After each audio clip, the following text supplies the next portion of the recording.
very much.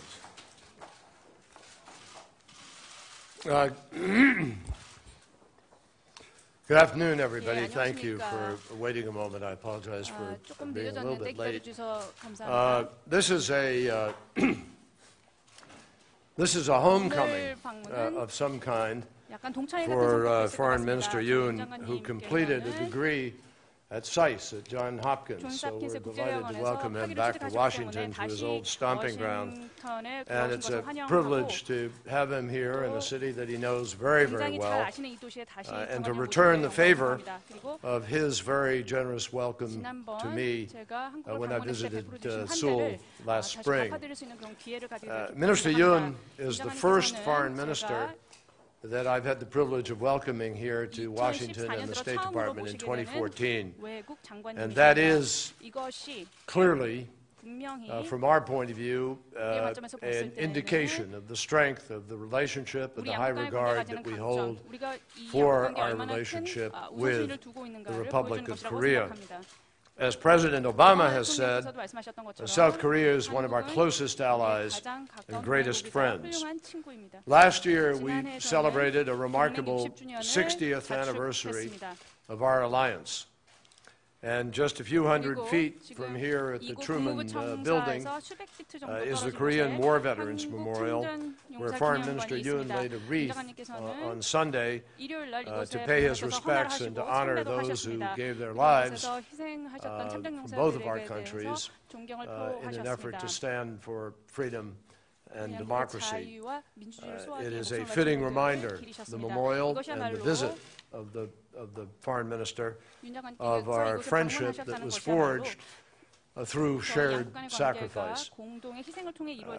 I believe the greatest memorial, though, to the thousands of Koreans and Americans who served and sacrificed together is the deepening solidarity, the deepening strength between our nations through 6 decades of partnership and shared prosperity.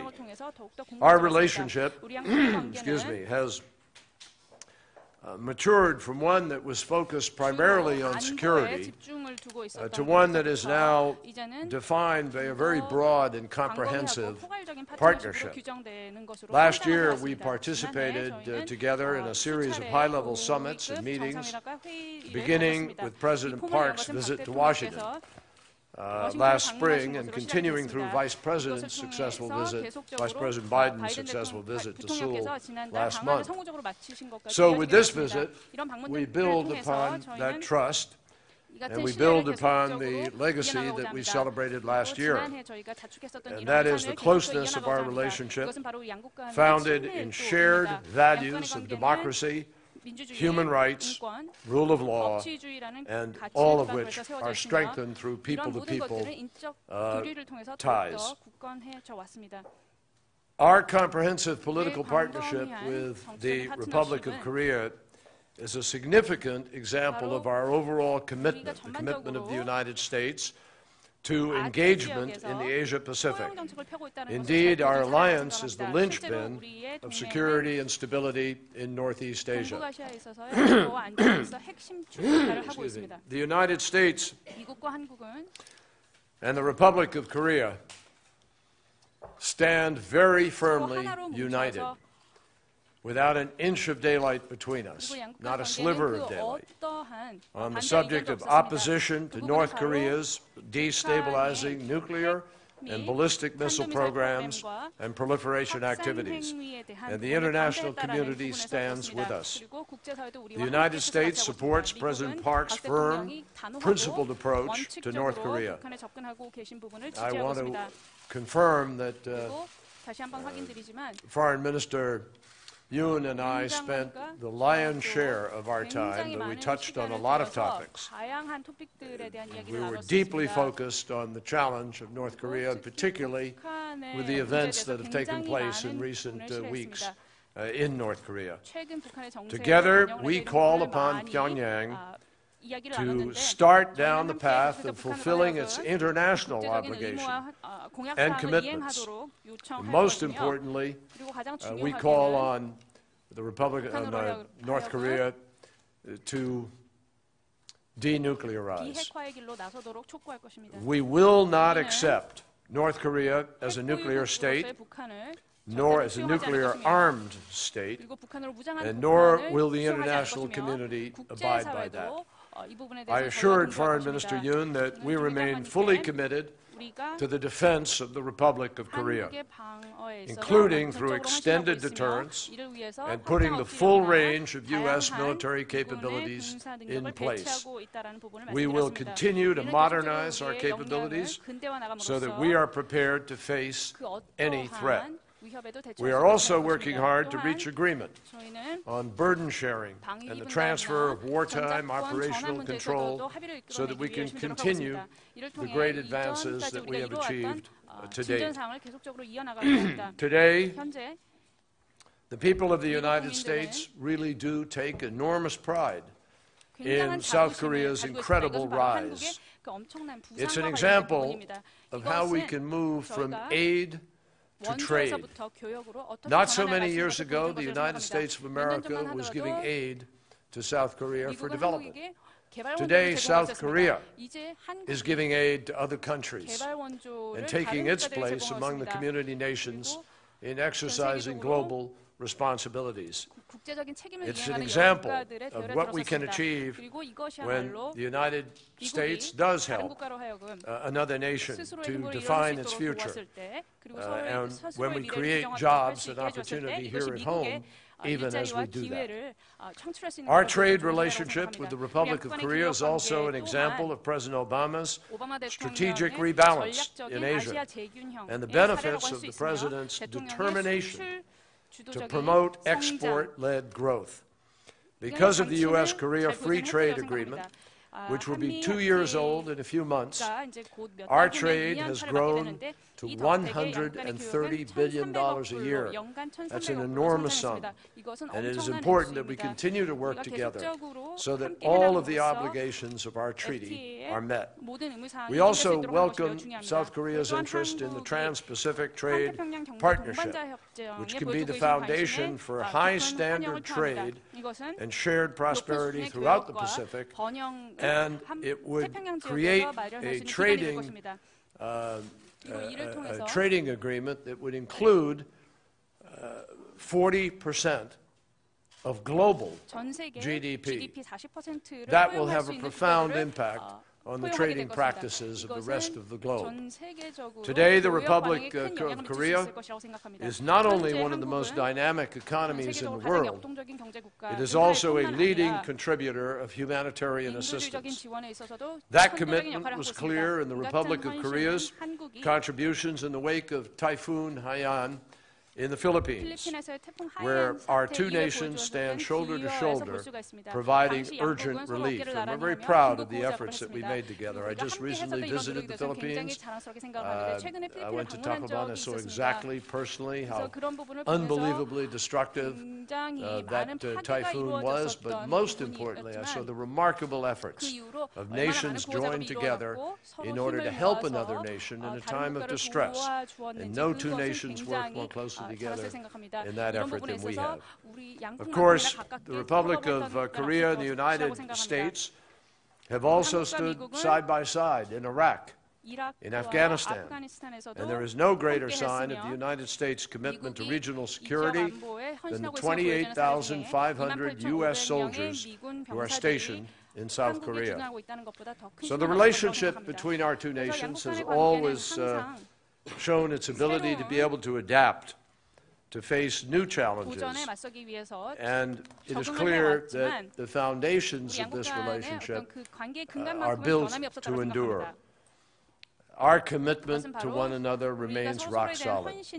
And so I want to thank Foreign Minister Yoon for his friendship, for his continued efforts on behalf of both of our peoples as together we work to make the world more secure and to deal with very complicated and difficult security challenges and humanitarian challenges across the globe. We hope that this year will mark a year of greater prosperity and opportunity and stability and peacefulness for both of our nations and for all of our neighbors. And this marks the first year in the next 60 years 앞으로 of our great 다가올 alliance. 향후 Thank 60년간의 you for 양국 being 동맹의 here with 첫해가 us. 될 것을 약속합니다. 감사합니다. Thank you, Secretary Kerry, for your kind words addressed to me. I have always treasured the meetings with Secretary Kerry, so productive and enjoyable without fail. Nevertheless, I believe that we have outdone ourselves today, as our meeting has proved to be all the more timely and significant in a number of ways. As you recall, President Park and President Obama held a successful summit in May last year. Secretary Kerry and I also enjoyed plenty of discussions throughout the year, sometimes face-to-face and sometimes on the phone. As a result, our two countries have been able to make notable achievements in a wide range of areas, encompassing bilateral, regional, and global issues. As we embark on a new year's journey, it has to be said that the latest developments on the Korean Peninsula and in Northeast Asia warrant our special attention and close coordination. First of all, Secretary Kerry and I reviewed the serious recent developments in North Korea and their potential implications on the Korean Peninsula and beyond. We agreed to enhance policy coordination to tackle North Korean issues, which include maintaining stability on the Korean Peninsula and seeking progress in the resolution of North Korean nuclear problem. In this light, we decided to intensify our consultations to assess the North Korean situation and explore our policy options. These efforts will ensure that our two countries remain very much on the same page in dealing with uncertain North Korean situation. In the event of any North Korean provocation, the South Korea and the United States will firmly respond based on our robust combined defense posture. In addition to our actions, we'll ensure that the UN Security Council will take prompt measures which it deems necessary. We share the view that it is important to keep China and other related parties closely engaged to achieve substantial progress in the denuclearization of North Korea. In this regard, we agreed to place this issue at the top of our agenda so that we can better cope with the increasing volatility of the nuclear issue arising from the evolving political situation in North Korea. Going beyond nuclear issues, we agreed to strengthen our strategic cooperation on building sustainable peace that will pave the way for the unification of the Korean Peninsula. We also redouble our efforts together with the international community, including the United States, to induce North Korea to embrace the path of peace and cooperation through the trust-building process on the Korean Peninsula.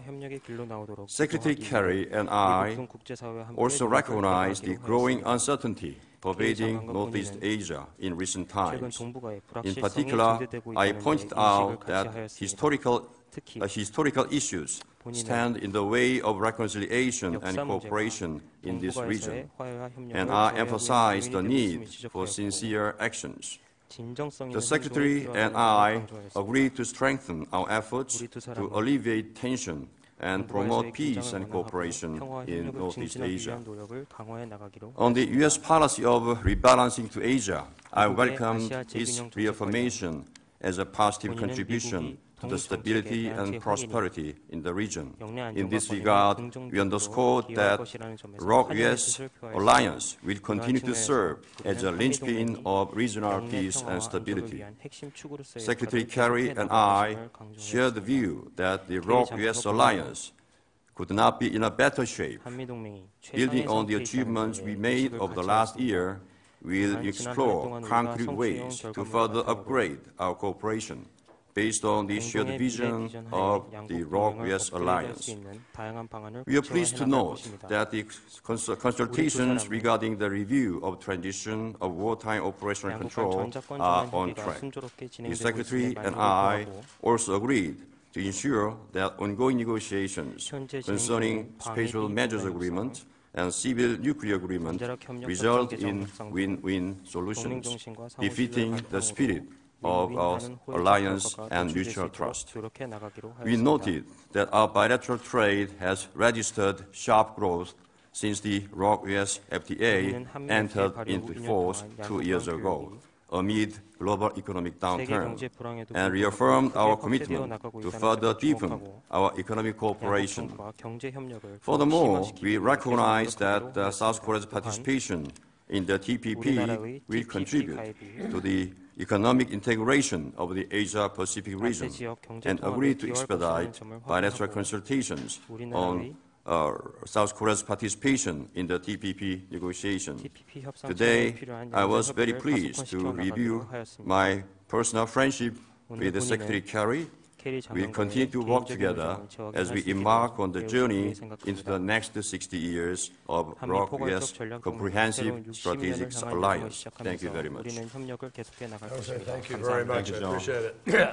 As I was listening to Byung-se talk a moment ago, we were celebrating 60 years of alliance, and I suddenly thought 45 years ago, as I heard him refer to ROCs, I was thinking that in Vietnam, when I was a young officer, we worked with ROC troops. I worked with them very directly. So all of a sudden I'm saying, God, 60-year alliance, but I was there 45 years ago.